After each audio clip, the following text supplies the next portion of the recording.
जय श्री राम। शंखनाद में आपका स्वागत है। महाराष्ट्र में इस समय दो राजनीतिक दलों में सबसे ज्यादा उथल पुथल मची हुई है, शरद पवार और उद्धव ठाकरे। उद्धव ठाकरे की हालत तो चुनाव से पहले ही खराब थी, पार्टी गर्त में थी, कमजोर स्थिति थी और बस नतीजों ने उनके पतन पर मोहर लगाई है। लेकिन शरद पवार, जो कि महाराष्ट्र के सबसे शातिर, सबसे चालाक और बेहद धूर्त नेता कहे जाते हैं और जो महाराष्ट्र की राजनीति को अपनी उंगलियों पर नचाना चाहते थे, जिन्होंने महाराष्ट्र में राजनीति का अस्थिरता पैदा की, एक दो हिंदुत्ववादी पार्टियों का गठबंधन तोड़ा और हर जगह अपनी गोटियां सेट करके अपनी बेटी को महाराष्ट्र की राजनीति में वो सेट करना चाहते थे, वो शरद पवार आज अपने ही विधायकों और सांसदों के सामने गिड़गिड़ा रहे हैं। उन शरद पवार की ये हालत है कि मीटिंगों में उनसे सवाल पूछे जा रहे हैं, उनके विधायक आगे की रणनीति पर कंफ्यूज हैं और वो अपने राजनीतिक भविष्य पर भी अब चर्चा कर रहे हैं कि इन 10 विधायकों के साथ शरद पवार की पार्टी अब कितना टिक पाएगी। वो पार्टी जिसको 8 सांसद मिले लेकिन विधायक 10 मिले, जो एक क्षेत्रीय पार्टी है जिसका बाहर कहीं अस्तित्व नहीं है, वो इन 10 विधायकों के साथ और उनके विधायक अब किस रणनीति से यहाँ चल पाएंगे, पार्टी किस तरफ बैठेगी। शरद पवार से ये सब सवाल पूछे जा रहे हैं कि आपके साथ अब क्यों रहा जाए और क्यों ना बीजेपी का गठबंधन अपनाया जाए। पार्टी नेताओं के बीच में अब ये चर्चा होने लगी है और शरद पवार इस बेचैनी में, इस परेशानी में वो अलग अलग तरह के बयान दे रहे हैं। उनके बयानों में वो पार्टी के अंदर कुछ और बोलते हैं, पार्टी के बाहर कुछ और बोलते हैं। यहाँ बाहरी राजनीति अलग करते हैं और पार्टी नेताओं को किसी तरह शांत करने की कोशिश करते हैं। इसी तरह शरद पवार ने ईवीएम को लेकर भी उनकी कंफ्यूजन दिखाई दी। ईवीएम को लेकर उन्होंने बोला कि हमें ईवीएम पर कोई समस्या नहीं, मैं इस पर कोई बयान नहीं दूंगा। यहाँ महाराष्ट्र में इस चुनाव में जो है हिंदुत्व की आंधी चली है। बीजेपी ने जो हिंदुत्व का मुद्दा उठाया था उसमें सफल हुई, उन्होंने हार स्वीकार की, कारण स्वीकार किए, लेकिन जब वो मीटिंग में पहुंचे, विधायकों को शांत करना था, रणनीति पर चर्चा होनी थी, भविष्य पर चर्चा हुई, इंडी गठबंधन की भी बात हुई, तो शरद पवार के बोल बदल गए और उन्होंने पार्टी के कुछ नेताओं के साथ एक लीगल सेल बना डाला। अब ये लीगल सेल का काम होगा कि ईवीएम की कमियां खोजे। ईवीएम को लेकर जहां समस्याएं हुई है, छोटी से छोटी समस्या भी अगर कोई हुई है, कोई सबूत है तो उसे लाए और फिर उसके ऊपर कानूनी प्रक्रिया अपनाई जाएगी। एक लीगल रेमेडी की बात हो रही है, जैसे कि कांग्रेस भी कह रही है कि वो बैलेट पेपर के लिए अभियान चलाएगी कि अब ईवीएम से नहीं, भले ईवीएम में से इन्हें झारखंड में जीत मिल गई है लेकिन इन्हें ईवीएम नहीं चाहिए। वहां झारखंड की जीत चाहिए, इन्हें हिमाचल की जीत चाहिए लेकिन ईवीएम नहीं चाहिए। तो बैलेट पेपर को लेकर अब जिस तरह से कांग्रेस ने भी घोषणा की है, मल्लिकार्जुन खड़गे ने कहा है कि राहुल गांधी इस अभियान में साथ है, हम जो है बैलेट पेपर के खिलाफ अभियान चलाएंगे। तो अब शरद पवार ने भी, अब उन्हें भी चाहिए, इंडी गठबंधन का हिस्सा तो है ही, तो वो हर जगह खुद को मैनेज करना चाहते हैं। तो यहाँ उन्होंने भी कांग्रेस को आगे बढ़ा दिया और अपना भी एक लीगल सेल बना दिया कि हम भी ईवीएम से जुड़ी हुई जो सबूत होंगे, जो चीजें होंगी, उनको लेकर निकालेंगे और फिर आगे कानूनी प्रक्रिया अपनाई जाएगी, यानी कि सुप्रीम कोर्ट पहुंचा जाएगा। सुप्रीम कोर्ट से मांग की जाएगी कि ईवीएम को नकारे और बैलेट पेपर पर चुनाव कराने का आदेश दे दे। ये पूरी साजिश यही है। लेकिन शरद पवार वो तो हर जगह सेट होना चाहते हैं और इसीलिए उन्होंने बाहर अलग बयान दिया, अंदर अलग बयान दिया, अंदर अपनी मजबूरियां थी। लेकिन पार्टी के नेताओं ने जो उनसे सवाल किए, जो बैठक हुई, ये पार्लियामेंट सेशन से पहले ये बैठक हुई थी। इस बैठक में जीते हुए विधायक भी आए थे, जो हार चुके थे वो भी आए थे।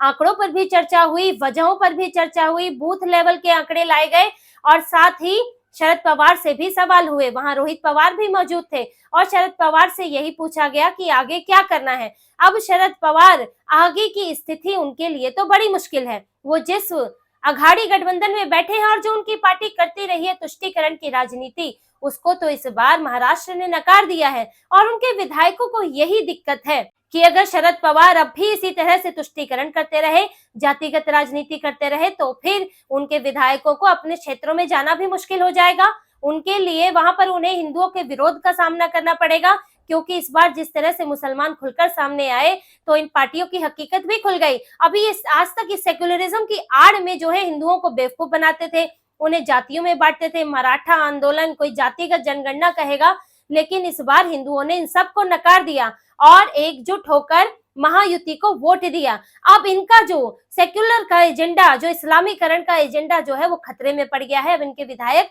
ये बात कर रहे हैं कि आपके साथ रहकर अब फायदा क्या है, शरद पवार के साथ रहकर फायदा क्या है, तो क्यों ना बीजेपी के गठबंधन में जाया जाए, किसी तरह सत्ता का हिस्सा बनाया जाए और फिर अपनी राजनीति को बदला जाए।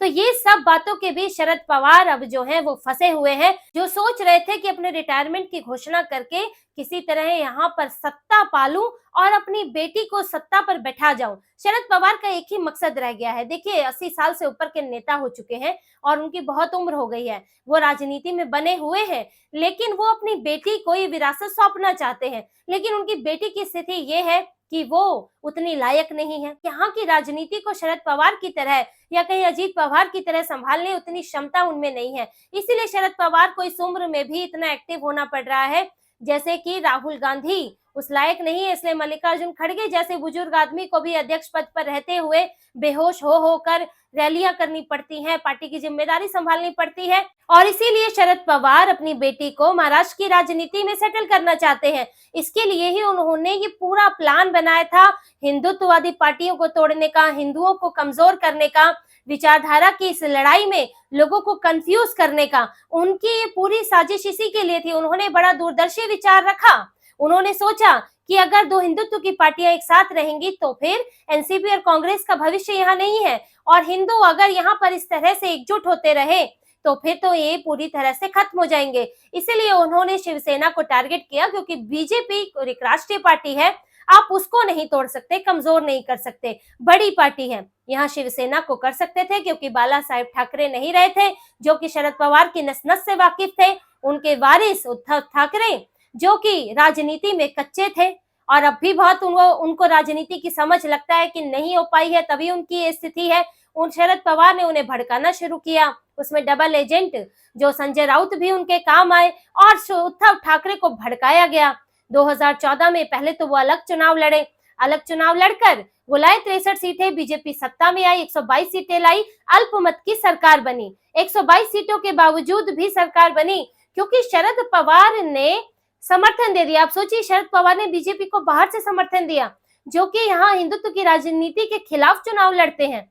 और क्या कहा, क्योंकि वो अस्थिरता नहीं चाहते, इसलिए उन्होंने सपोर्ट दे दिया। इस सपोर्ट देने का मतलब क्या था, उन्होंने बीज तो बो दिए उसी वक्त कि ताकि शिवसेना और बीजेपी की दूरियां और बढ़ जाएं, बीजेपी को शिवसेना की जरूरत ना रहे और इससे जो है उद्धव ठाकरे और नाराज हो जाएं।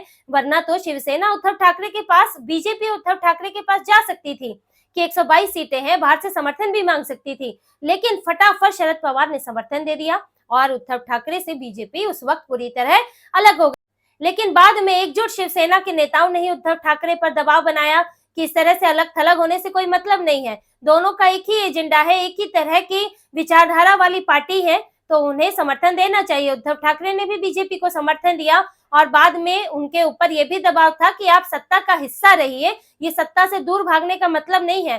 तो फिर 2019 में दोनों ने गठबंधन किया, साथ में चुनाव लड़ा, देवेंद्र फडणवीस को मुख्यमंत्री का चेहरा बनाया गया।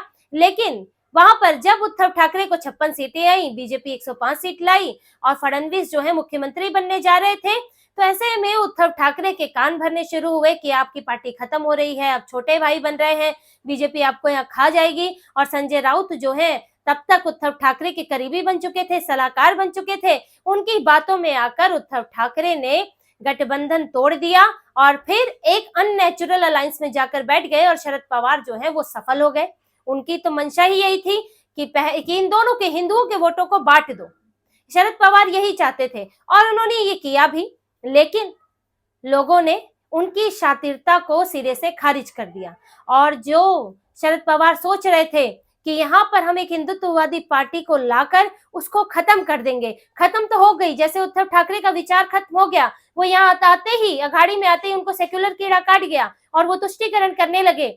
लेकिन जो शिवसेना है वो उद्धव ठाकरे की पार्टी नहीं है, वो हिंदू हृदय सम्राट बाला साहेब ठाकरे की पार्टी थी। उसके नस नस में हिंदुत्व था, उसके नेताओं ने हिंदुत्व के मुद्दे पर संघर्ष किया है, हिंदुत्व की ही वो राजनीति, उस हिंदुत्व के आधार पर ही राजनीति करते आए हैं, हिंदुओं के लिए लड़ते आए हैं। तो वो कब तक उद्धव ठाकरे के तुष्टीकरण के साथ रहते, और इसीलिए पार्टी टूटी। और सिर्फ यही पार्टी नहीं टूटी, दूसरों को तोड़ने वाले शरद पवार की पार्टी भी टूट गई। उनके लिए तो सबसे बड़ा झटका ये हुआ कि जो दूसरों को तोड़फोड़ करने में लगे थे, वोट बांटने में लगे थे, वो खुद अपनी पार्टी नहीं संभाल पाए और अजीत पवार उनसे अलग हो गए। शरद पवार को सजा मिलनी तो तभी शुरू हो गई थी जब अजीत पवार महायुति का हिस्सा बने और शरद पवार को अपनी बेटी का राजनीतिक भविष्य डावाडोल लगने लगा। और शरद पवार आज भी अजीत पवार को ही जिम्मेदार ठहरा रहे हैं, अजीत पवार पर ही इल्जाम लगा रहे हैं। जो उनकी राजनीति रही तोड़फोड़ की, उसको वो जिम्मेदार कारण नहीं मानते हैं। इसीलिए सुप्रीम कोर्ट में वो कह रहे हैं कि अजीत पवार ने लोगों को भ्रमित किया है। उन्होंने घड़ी का निशान लेकर लोगों को भ्रम में डाला कि असली एनसीपी कौन है। लोगों ने भ्रम में उन्हें वोट दे दिया, जबकि इस बात के लिए अखबार में भी जानकारी दी गई थी, लेकिन फिर भी अजीत पवार ने लोगों को सही बात नहीं बताई। जबकि अभी हाल में ही चुनाव हुए थे, लोकसभा के चुनाव, तब लोग भ्रमित क्यों नहीं हुए?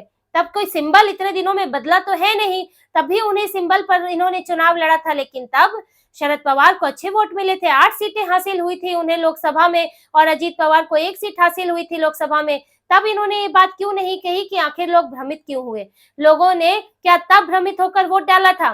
तो शरद पवार आज भी अजीत पवार पर इल्जाम डाल रहे हैं और अपनी बेटी के लिए जगह बनाने में जुटे हुए हैं। लेकिन अभी इनके पैतरे नहीं चलने वाले हैं। 10 विधायकों के साथ आप किसी का कुछ नहीं उखाड़ सकते। आपकी तो अपनी राज्यसभा सीट संकट में है, 2026 में कार्यकाल खत्म हो रहा है राज्यसभा का, और आपके पास इतने विधायक ही नहीं है कि आप खुद को या किसी और को अपनी पार्टी से राज्यसभा में पहुंचा सके।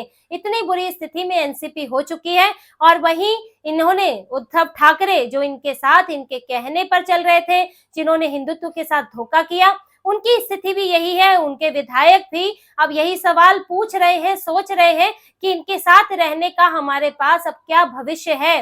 क्योंकि अगर ये इसी तरह तुष्टीकरण करते रहे उद्धव ठाकरे, तो फिर बची कुची पार्टी भी खत्म हो जाएगी और लोग हमें जो है पूरी तरह से अस्वीकार कर देंगे। उद्धव ठाकरे से उनका यही कहना है कि आप अघाड़ी छोड़े, बीजेपी में आने की बात, गठबंधन में आने की बात तो बाद में है, लेकिन कम से कम ये तुष्टीकरण वाली पार्टी छोड़े और अपना अलग भविष्य, अपना अलग एजेंडा तय करें और उसी पर चलें अगर आप पार्टी बचाना चाहते हैं। और यही बात शरद पवार के लिए भी है कि वो अपनी पार्टी को बचाना चाहते हैं, कोई समझौता करना चाहते हैं, रणनीति में बदलाव करना चाहते हैं, या फिर अपनी बेटी के मोह में पार्टी को पूरी तरह खत्म कर देना चाहते हैं। तो इसी तरह की खबरें और विश्लेषण आपके लिए लाते रहेंगे। हमसे जुड़े रहिए, सब्सक्राइब कीजिए, कमेंट कीजिए। बहुत बहुत धन्यवाद। जय श्री राम।